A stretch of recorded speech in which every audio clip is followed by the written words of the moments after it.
Bruce, that's not bad. It's not a bad start, yeah. Steve, before we look at Stoke this weekend, we'll get the story out of the way that cropped up again last night. Hull City made the application to the Premier League to change the name.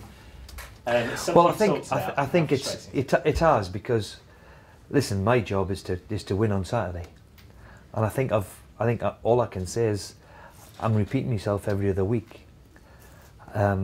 You know, we're not going to hear the decision till April.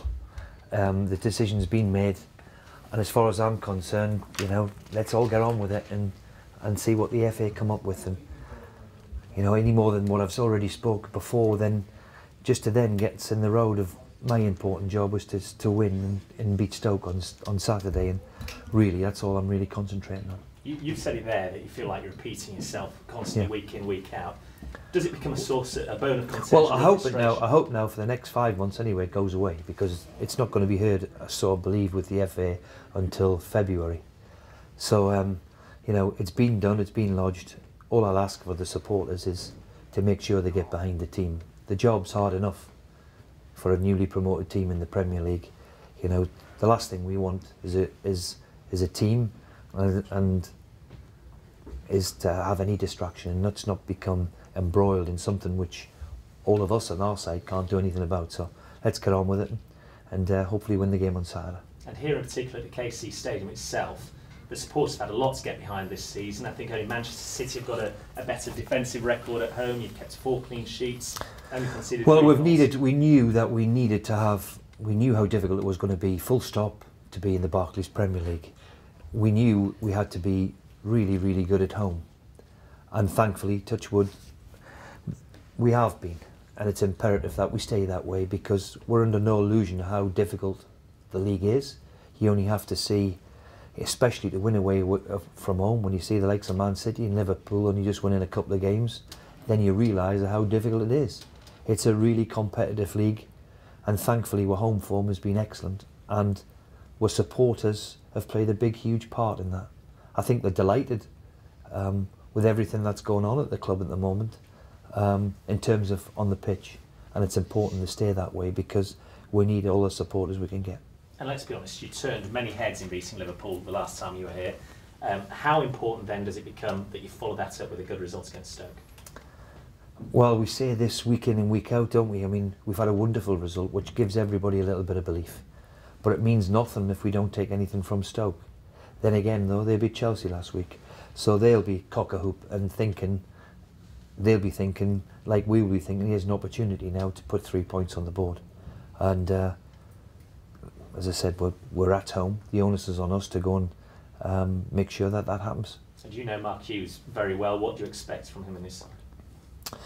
Well, I mean, he's gone in there and followed a very successful manager in Tony, and played a certain way and been very successful. Stoke have been, that's another club we can look at. They've been in the Premier League for the last 5-6 years, comfortably in mid-table, and obviously Mark will have and want to make his own stamp on it. That's normal.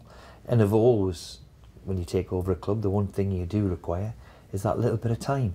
And mind you, all of us as managers are all crying for that these days, but that's exactly what you need. And just finally from me, any change in the team news this week? Who's available? No, it's everybody who was available the other night will be available, as long as nothing happens tomorrow. With the only ones we've really got missing are still Luke O'Quinn. They're the main absentees, with Dudgeon, of course, who's been a bit long term. One other name, if I may, Steve. One supporter said to me yesterday that he thinks that you might get so hacked off with questions from us about it, you'd walk away from the job. Are you hacked off and would you walk away? No. It's as I said, I really am becoming repetitive. I think I've made my views pretty clear to everybody concerned. I certainly won't walk away from it. That's the least of my worries, believe me, is a name change at this particular moment.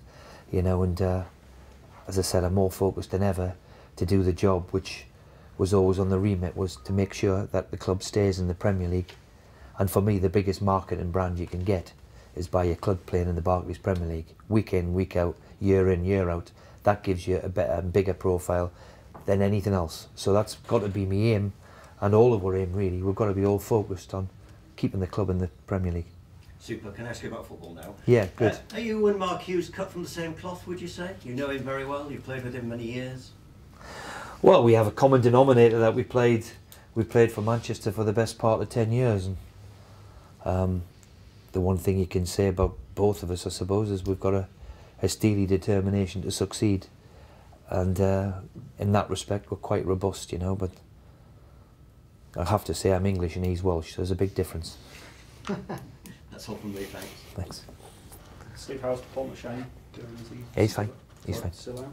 He's fine. No, he was sub the other night, so he's okay. Yeah. Okay. That's fine. Steve, just I know you said you were going to sit down and talk about transfer targets maybe last week or something like that, and obviously the stories have started to percolate out as they always do this time. Oh yeah, who are you going to ask me about? Oh, I was going to ask you. Come on. Ask you to throw some names at us. Me throw names out. Well, the silly season is about to start again, and I'm going to be linked with this one, that one, the other one. You know, I read this morning somewhere Seb Larson. 2 national newspapers have got me involved with Seb Larson, which is not the case. I mean, I'm very, very, very pleased with El Mohammadi and Rossignol on the right-hand side of us. So I don't know where that comes from. I can deny that one, but I'm going to, as normal, be said to you is, look, I'm never ever going to comment on other people's players because it's difficult. But some of the stuff where I keep reading about is ludicrous, and I can't laugh at you journalists, to be fair, to say where the hell did I get this nonsense from? It does become quite humorous. And there was, I think it was a couple of papers had Shola Amiobi linked. Again, that's news to me. Can you do a deal for Jake in the transfer window? Will you do a deal for Jake? Well, I'd love to do a deal for Jake if it's possible. But then again, he's Tottenham's player, so I'll have a conversation. As I say, the big key to it is Spurs, and what they are having now is Jake's now played 15 Premier League times times this season, and's done very, very well for us. It's in obviously Spurs' corner because he's their player ultimately. Whether they're willing to sell or not, it's the big question.